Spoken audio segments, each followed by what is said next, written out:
Hi, I'm Tom with Home Cleaning Pros, and today we're working on cleaning 30 windows.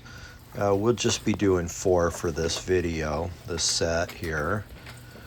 And so we start out by using a demineralized water that's fed through the water fed pole, and this will dry spot free. And so first off, we're just rinsing the initial dust and dirt off the window before we lay the brush to it.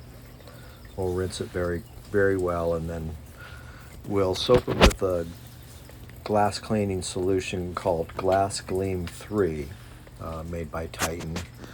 And it's a professional window cleaning solution that is anti-static and helps to repel the dust off the window.